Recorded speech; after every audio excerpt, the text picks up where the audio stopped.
The Inca Empire, millions of citizens, vast armies of hardened warriors, and a divine ruler commanding absolute loyalty.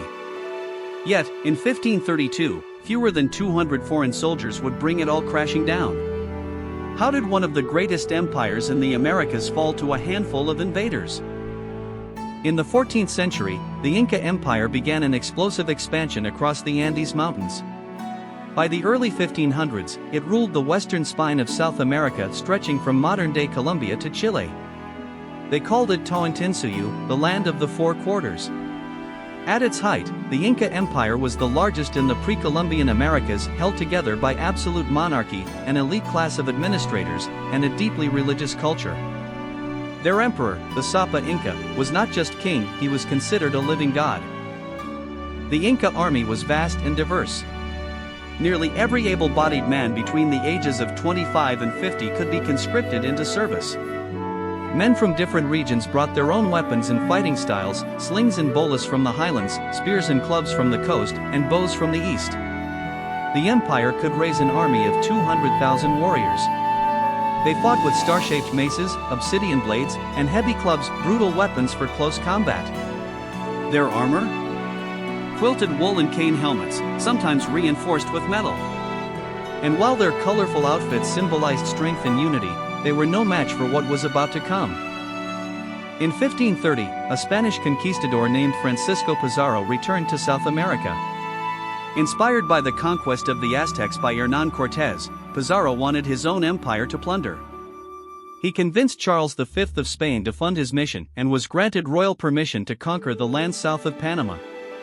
With just 180 men and 37 horses, he set out. Later reinforcements would raise his force to only about 260 soldiers. Still, Pizarro marched south toward one of the most powerful empires on earth. By November 1532, the Spanish had reached the Incan city of Cajamarca. The Inca Emperor Atahualpa, fresh from a civil war with his brother, agreed to meet the strangers. He brought a retinue of 3,000 to 4,000 men unarmed, believing this was a diplomatic visit. Outside the city, 80,000 Incan troops were camped ready, but idle.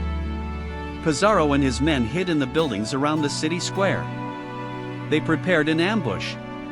When Atahualpa arrived, Pizarro sent a priest to demand his submission to the Spanish crown and the Catholic Church. Atahualpa, not understanding the demands, tossed aside the Bible. Pizarro seized the moment. This was his excuse to attack. With the cry of Santiago, the Spanish opened fire. Gunpowder roared. Cavalry charged. Swords flashed. The Inca had never seen horses or firearms. Chaos erupted. Thousands were cut down, trampled, or slaughtered trying to flee. Within minutes, the square was filled with bodies. Pizarro personally led the charge toward Atahualpa, whose golden litter was raised high. Unable to reach him, the Spaniards began killing the bearers beneath it. Still, the Incas tried desperately to keep the emperor aloft. Eventually, the litter fell and the divine ruler was taken captive. Atahualpa offered a massive ransom, a room filled with gold and silver in exchange for his release. The Spanish agreed, and the room was filled with unimaginable wealth. But Pizarro had no intention of freeing him. Accusing Atahualpa of plotting against them, they sentenced him to death. In 1533, he was executed by strangulation, ending any hope of organized Incan resistance. With their god emperor dead, the Inca Empire collapsed. The Spanish marched into Cusco, the capital, almost unopposed.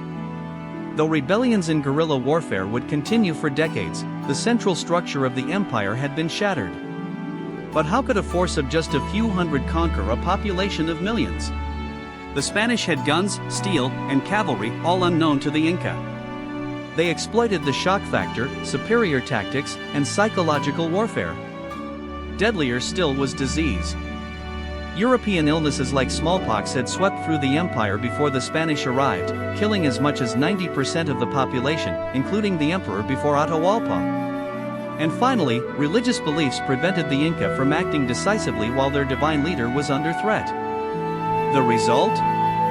One of the most shocking and one-sided victories in world history.